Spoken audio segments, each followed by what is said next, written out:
नमस्कार दोस्तों, कैसे हैं? नमस्कार, मैं हूं राकेश, आप लोगों के सामने स्वागत करता हूं। उत्तर प्रदेश की जो प्राथमिक शिक्षा के ऊपर जो परीक्षा होती है, जिसको आप लोग सुपर टेट या यूपीपीआरटी बोलते हैं, उसके लिए है ये एक्चुअली हमारा जो लेक्चर 1 है, अगर उसको स्पेसिफाई करें तो। लेकिन अगर आप मुझे फॉलो करते हैं तो जैसा मैंने बताया कि हम परीक्षाओं को मर्ज करके पढ़ते हैं, बिकॉज सबका सिलेबस एक होता है ना, कुछ भी डिफरेंस नहीं होता है। और केवीएस पीआरटी और यूपीपीआरटी ऑलमोस्ट रिजेंबलेंस ऑन उनका सिलेबस अगर आप उठा के देखेंगे तो डोमिनेट करता है क्या, बहुत ज़्यादा जीएस, करंट अफेयर और साइंस। और जो उसमें टीचिंग वाला पोर्शन है वो बहुत ओपन एंडेड आता है, जैसे कि क्वेश्चन आप लोगों के सामने देखेंगे उस तरीके से। टीचिंग साइकोलॉजी का पोर्शन बहुत कम होता है। जो आपके टीचिंग एलिजिबिलिटी एग्जाम जो आप क्लियर करते हैं उतना ही पढ़ा हुआ है तो वहाँ से डिसेंट नंबर स्कोर कर सकते हैं। तो इसमें बहुत सारे टॉपिक दिखाई देते हैं। यूपी के जो प्राथमिक शिक्षा है, करीब 14 विषय जिसको हम लोग कुछ नहीं मानते, वो मेनली 2 से 3 विषय होते हैं। इसके अंतर्गत एक बहुत इंपॉर्टेंट सेक्शन है टीचिंग स्किल्स, जिसको बोलते हैं टीचिंग स्किल्स बोल लिया जाए, या शिक्षण कौशल के नाम से पूरा एक 10 नंबर का टॉपिक है जो मैं करा दूंगा। उससे बाहर चीज़ें देखने को बहुत कम मिलेंगी। तो एक प्रकार से यूपीपीआरटी सुपर टेट के लिए हमारी क्लासेज शुरू हो रही हैं। चैनल पे बने रहिएगा। केवीएस पीआरटी की अलग क्लास होंगी, यूपीपीआरटी का अलग होगा।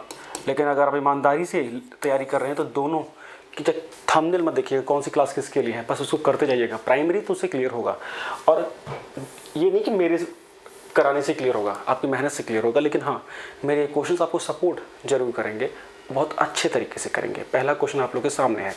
इस सीरीज़ को बहुत अच्छे से फॉलो कीजिएगा, प्लेलिस्ट मैंने बना दी है, पहला लेक्चर इसमें डाल देते हैं, ठीक है। पहला क्वेश्चन क्या बोल रहा है, शिक्षा का कौन सा स्तर है ना, या शिक्षा का कौन सा स्तर एजुकेशन व्यवस्था में या शिक्षा व्यवस्था में है ना, जो हमारा आधार है भी, उसका मतलब एक फाउंडेशन है। तो कौन सी स्टेज जो है एजुकेशन की हमारे सिस्टम में वो फाउंडेशन मानी जाती है। हायर एजुकेशन, माध्यमिक मतलब मैट्रिकुलेशन, या जो माध्यमिक शिक्षा होती है वो, प्रारंभिक एजुकेशन जिसको बोलते हैं प्राइमरी एजुकेशन बोलते हैं, या प्री प्राइमरी एजुकेशन या पूर्व प्रारंभिक जो कक्षाएं होती है वो। तो देखिए, आपको पता होगा कि जो प्राइमरी होता है वो हमारा किसी भी स्टूडेंट के लिए वो उसका आधार होता है, वो मतलब वो बेस होता है ना। जिस प्रकार से आपकी प्राइमरी और अपर प्राइमरी शेप करती है, उसी प्रकार से आप हायर एजुकेशन में अच्छा या एक्सेल कर पाते हैं, जिसे बोलते हैं नींव। तो बेसिकली नींव यहाँ से क्रिएट होती है, ठीक है। तो सी ऑप्शन इसमें हमारा करेक्ट होगा। स्ट्रेट फॉरवर्ड आंसर था, बहुत ही बेसिक आंसर था। नेक्स्ट क्वेश्चन की ओर अगर आप देखें, अब देखिए आजकल ना 80%, अगर आप डीएसएससी पीआरटी का आपने पेपर इस बार देखा हो तो उसमें भी बहुत सारे क्वेश्चन क्लासरूम सिचुएशन को लेके आते हैं, ठीक है। अब देखिए, ये टीचर के क्वालिटी के ऊपर क्वेश्चन सीधे सीधे पूछा गया कि शिक्षकों का प्रमुख उत्तरदायित्व, टीचर्स की रिस्पॉन्सिबिलिटी क्या होती है। बहुत सारी रिस्पॉन्सिबिलिटी होती है, डिसिप्लिन से लेके लर्निंग आउटकम तक को अचीव करना, सब उसकी रिस्पॉन्सिबिलिटी होती है, उत्तरदायित्व होता है। और इसमें क्या है, पहला उसका लिखा हुआ कि नियमित समय पे स्कूल में जाना, ये पॉजिटिव ट्रेट है, पॉजिटिव चीज़ है, तो हाँ ठीक है। पाठ्यक्रम के अनुसार पढ़ाना और उसे पूरा करना, ठीक है। प्रत्येक बच्चे को सीखने की योग्यता का आकलन करना, और डी ऑप्शन उपयुक्त सभी। अब देखिए, तीनों ऑप्शन हमारे अच्छे ऑप्शन है, करेक्ट आंसर। नेगेटिव वाइब्स नहीं दे रहे हैं, नेगेटिव चीज़ नहीं दे रहे हैं, तो ये तीनों तो होनी चाहिए। तो आंसर हमारा डी, बहुत ही बेसिक क्वेश्चन, इजी क्वेश्चन है। लेकिन अगर यहाँ नन ऑफ दीज की जगह, ऑल ऑफ दीज की जगह, ऑल ऑफ द अबव की जगह सॉरी, अगर कुछ और भी लिखा हुआ होता तो हम क्या करते, चारों ही आंसर पॉजिटिव दिखें तो उसमें जो बहुत बड़े कैनवस का आंसर हो उसको चुनना है। बहुत बड़े कैनवस मतलब ऐसा उत्तर जो कि बहुत सारी चीज़ों को कवर कर रहा हो, जैसे सर्वांगीण विकास हो गया, ऑलराउंड डेवलपमेंट की बात करें, है ना, पेशेंस के साथ शिक्षा प्रदान करना, ये लर्निंग आउटकम की बात करें, वो आंसर ठीक होगा। बिकॉज सारे ही आंसर हैं, अगर सारे ही अच्छे आंसर देखें तो उसमें बेस्ट पॉसिबल हमें आंसर देखना होता है, और यही हमारी समस्या शुरू होती है। ऑल ऑफ द अबव देखिए, आंसर को ईजी बना दिया गया है। नेक्स्ट क्वेश्चन, चाइल्ड राइट मतलब बाल अधिकारों का संरक्षण, चाइल्ड राइट के प्रोटेक्शन के लिए एक्ट कब आया था ना। यह चाइल्ड राइट के जो प्रोटेक्शन है वो किस एक्ट के तहत किया जाता है, किस अधिनियम के तहत बाल अधिकारों की सुरक्षा की जाती है।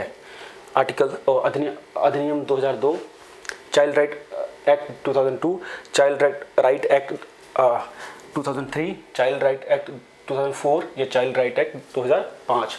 तो आंसर होगा अधिनियम 2005। 2005 का जो अधिनियम है उसके अंतर्गत बाल अधिकारों का संरक्षण घोषित किया गया है, निश्चित किया गया है। नेक्स्ट, राष्ट्रीय बाल नीति, ये बाल लिखा हुआ बेसिकली बाल नीति है। नेशनल चाइल्ड पॉलिसी, राष्ट्रीय बाल नीति कब लागू की गई थी? राष्ट्रीय बाल नीति की घोषणा कब की गई थी? 22 अगस्त 1947, 22 अगस्त 1948, 21 जुलाई 1949 या 21 जुलाई 1951? बहुत कठिन क्वेश्चन है, ऐसे क्वेश्चन आपको रटने पड़ेंगे। तो 22 अगस्त 1947 जो है ये राष्ट्रीय बाल नीति की घोषणा की गई थी। देखिए जो सुपर टेट है यूपीपीआरटी, इसके लिए हम लोग क्लासेस शुरू कर रहे हैं। अगर आपको कोई भी समस्या, कोई जानकारी लेनी तो 7678668827 पे आप व्हाट्सअप करके हमसे जुड़ सकते हैं। आपकी क्वेरी है वो पूछ सकते हैं, इस एग्ज़ाम से रिलेटेड कुछ समस्या है वो पूछ सकते हैं, क्लासेस से जुड़ना चाहते हैं वो भी पूछ सकते हैं। चलिए, तो राष्ट्रीय बाल नीति की घोषणा कब हुई? 22 अगस्त 1947। नेक्स्ट अगर देखेंगे, संयुक्त राष्ट्र संघ द्वारा बाल अधिकारों की घोषणा कब की गई? यूनाइटेड नेशन की बात करें, यूनाइटेड नेशन ने 20 नवंबर 1989 को चाइल्ड राइट की बात की थी और बाल अधिकारों की घोषणा की थी। तो संयुक्त राष्ट्र में कब ये घोषणा हुई थी? 1989 में 20 नवंबर को। इसको एंडोर्स किया था भारत ने 11 दिसंबर 1992 को। भारत ने भी बाल अधिकारों की घोषणा कर दी गई थी। ठीक है, चलिए नेक्स्ट क्वेश्चन की तरफ चलिए। इजी क्वेश्चन है बहुत ये। बौद्ध काल में हम देखिए जो पेपर है ना, वो जीएस वाला पोर्शन जो है वहाँ से आपको मेहनत करने के लिए होगा। ये पोर्शन तो जो क्वेश्चन हम करेंगे उन्हीं से लगभग निकल जाएगा। बौद्ध काल में, बुद्धिज़्म के टाइम में, बुद्धिस्ट पीरियड में जो शिक्षा थी वो किस लैंग्वेज में थी? कौन सी भाषा यूज़ होती थी वहाँ पे बुद्धिस्ट मठों में शिक्षा प्रदान करने के लिए? संस्कृत? जी नहीं, संस्कृत ब्राह्मणिज्म की भाषा थी, खासतौर से हिंदी इतनी परिष्कृत नहीं हुई थी। पाली बिकॉज आम लोगों की भाषा थी। ये धर्म क्यों प्रसिद्ध हुआ था? बिकॉज इसने सबको अपनाया था, साथ में जो लैंग्वेज यूज़ होती थी उसके लिटरेचर में वो बिल्कुल जन साधारण की भाषा थी। तो पाली भाषा में लिखा गया था, पाली भाषा में ही एजुकेशन दी जाती थी बुद्धिज़्म में। ठीक है, सी ऑप्शन। 7वां क्वेश्चन, फोर्ट विलियम कॉलेज जो वर्तमान का कलकत्ता है, बेसिकली उसको फोर्ट विलियम घोषित बना था वो। तो फोर्ट विलियम कॉलेज की स्थापना कब हुई थी? वहाँ पे लॉर्ड वेलेज़ली ने की थी ना। लॉर्ड वेलेज़ली के काल में 1800 ईस्वी में फोर्ट विलियम कॉलेज की स्थापना हुई थी। ठीक है, वर्तमान में कलकत्ता शहर। चलिए, मुगल काल में शिक्षा कहाँ प्रदान की जाती थी? मठ में? मुगल काल में नहीं, मंदिर जी मतलब नहीं, मकतबों और मदरसों में। ठीक है, मकतबों और मदरसों में मुगल काल में शिक्षा प्रदान की जाती थी, उसके केंद्र कहलाते थे। नेक्स्ट, कलकत्ता मदरसा और बनारस संस्कृत कॉलेज की स्थापना कब हुई थी? ये क्वेश्चन देखिए परीक्षा में आए हुए हैं। कलकत्ता मदरसा और बनारस संस्कृत कॉलेज की स्थापना कब हुई थी? क्रमशः 1781 और 1791 में, 1791 और 1800 में, 1800 या 1800 और 1811 में? बताइए। तो आंसर होगा ए फॉर अमेरिका। 1781 में कलकत्ता मदरसा कॉलेज और 1791 में बनारस संस्कृत कॉलेज की स्थापना हुई थी। फोर्ट विलियम कॉलेज की जो स्थापना हुई थी उसका मुख्य लक्ष्य क्या था, जो 1800 में लॉर्ड वेलेज़ली के द्वारा किया गया था? देखिए ये पीडीएफ आपको ना एमकीर्ति ऐप पे मिल जाएगी, देख लीजिएगा। टेलीग्राम ग्रुप पे भी वैसे मैं दे दूंगा, अगर टेलीग्राम ग्रुप से नहीं जुड़े तो जुड़ जाइएगा। फोर्ट विलियम कॉलेज की स्थापना का मुख्य उद्देश्य क्या था? ए, भारतीय नागरिकों को शिक्षित करना? जी नहीं। कंपनी के जो असैनिक कर्मचारियों के पूर्ति हेतु शिक्षा प्रदान करना, मतलब सिंपल बात है, उनको क्लर्क्स चाहिए थे, उनको एक पढ़ा लिखा एक ऐसा तबका चाहिए था जो उनके लिए कार्य कर सके। ठीक है, बी ऑप्शन करेक्ट है। पूना में संस्कृत कॉलेज की स्थापना कब हुई? देखिए पूना में संस्कृत कॉलेज की स्थापना फाइनली जाके 1821 में होती है ना।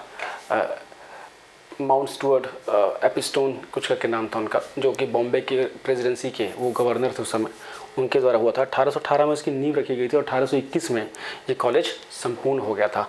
तो इसमें हमारा 1818 दे रखा है, हम डी ऑप्शन के साथ जाएंगे, D option. Next, Lord William Bentinck के बाद, देखिए लॉर्ड विलियम बेंटिक भारत के सबसे बड़े समाज सुधारक वायसरायों में से है ना, गवर्नर जनरल में से एक थे। तो लॉर्ड विलियम बेंटिक ने बहुत सारी कुप्रथाओं का अंत किया था। कब आए थे आप देखेंगे 1825 से 1830 का जो पीरियड था, उनके नाम काफ़ी जाता है, काफ़ी अच्छे काम किए थे। तो लॉर्ड विलियम बेंटिक के बाद जस्ट बाद कौन आया था? डलहौजी नहीं, वो तो और बाद में आया था। ठीक है, 1849 में आया था लॉर्ड ऑकलैंड। हाँ जी, क्योंकि लिटन और रिपन तो आए थे 1870-80 के बाद। ठीक, तो बी ऑप्शन हमारा जो क्लियर कट आंसर है, ऑकलैंड। नेक्स्ट क्वेश्चन है, एंग्लो ओरिएंटलिस्ट जो डिस्प्यूट था उसका 1839 में अंत हुआ था। किसने किया था? लॉर्ड ऑकलैंड ने ही किया था। उस समय वायसराय यही थे। ये क्या विवाद था? जो ब्रिटिश एजुकेशनिस्ट थे और जो भारतीय एजुकेशनिस्ट उनके बीच का डिस्प्यूट था शिक्षा को लेके। नेक्स्ट, महारानी विक्टोरिया की भारत की सामग्री बोल रहा हूँ, साम्राज्ञी कब, मतलब भारत की एम्परर कब घोषित किया गया था? जब 1857 में विद्रोह हुआ, उसके बाद ब्रिटिश सरकार का राज भारत में हुआ और जो ईस्ट इंडिया कंपनी थी उसको बाहर कर दिया गया था। उसी समय ब्रिटेन की जो महारानी थी उनको भारत की साम्राज्ञी घोषित किया गया, A for America. Lord Ripon को भारत का गवर्नर जनरल कब बनाया गया? देखिए, लॉर्ड रिपन स्वशासन के जन्मदाता बोले जाते हैं भारत में, बहुत अच्छे कामों के लिए भी जाने जाते हैं ये भारत में। 1880 में ये भारत के गवर्नर जनरल या वाइसराय बने। 1884 तक इनका टेन्योर रहा, बहुत ही यादगार टेन्योर रहा। डी ऑप्शन करेक्ट है। भारतीय शिक्षा आयोग, जिसको बहुत फेमसली आप हंटर आयोग या हंटर कमीशन के नाम से जानते हैं, हंटर कमीशन के नाम से जानते हैं, भारतीय शिक्षा के ऊपर एक आयोग था। ये कब आया था? 1882, बहुत ही इंपॉर्टेंट है। ठीक। कोठारी कमीशन का गठन कब हुआ? कोठारी कमीशन जो आज 10+2+3 का जो पैटर्न आप देख रहे हैं ना, 10वीं फिर 12वीं फिर ग्रेजुएशन, वो कोठारी कमीशन की ही देन है। 1964 में कमेटी गठित हुई थी, 1966 में रिपोर्ट आई थी, तो कंफ्यूज नहीं होना है। 1964 में गठन हुआ ए, रिपोर्ट कब आई? 1966 में। ठीक है। इम्प्लीमेंट हुई 1968 में। NPE, national policy of education, NPE कब लागू हुई थी? 1986 में, राजीव गांधी के काल में। ऑपरेशन ब्लैक बोर्ड, सब कुछ, डाइट वगैरह सबकी स्थापना उसी समय, 1986 का अभूतपूर्व वर्ष। ठीक। भारत सरकार द्वारा स्कूली छात्रों का शैक्षिक बोझ, बस्तों का बोझ कम करने के लिए बहुत फेमस यशपाल कमेटी थी। डॉक्टर यशपाल बहुत फेमस थे ना, एजुकेशनिस्ट, है ना। उनकी कमेटी का गठन किस वर्ष में किया गया था? 1990, 1991 या 1992? 1992। ठीक है। एनसीएफ में भी इनका बहुत बड़ा रोल था। यशपाल कमेटी ने अपनी रिपोर्ट कब प्रस्तुत की थी? अब इसका आंसर मुझे कमेंट बॉक्स में कीजिए। 20 क्वेश्चन कितने कम समय में किए हैं? आप कहेंगे कि बहुत जल्दी हमने कर लिया, बिकॉज इन क्वेश्चंस में कुछ था नहीं, ये जस्ट एक ब्रशअप थे और इसमें से आपको एटलीस्ट 20 में से 15 आने चाहिए मेरे हिसाब से। इसमें हम लोगों ने थोड़े से एजुकेशन के नॉर्मल से क्वेश्चन और हिस्टोरिकल पर्सपेक्टिव से एजुकेशन को पूछा था। उम्मीद करता हूँ लेक्चर अच्छा लगा होगा और यूपीपीआरटी, केवीएसपीआरटी, यूपीपीसीएस के लेक्चर आपके सामने आते रहेंगे। Thank you so much. Bye bye.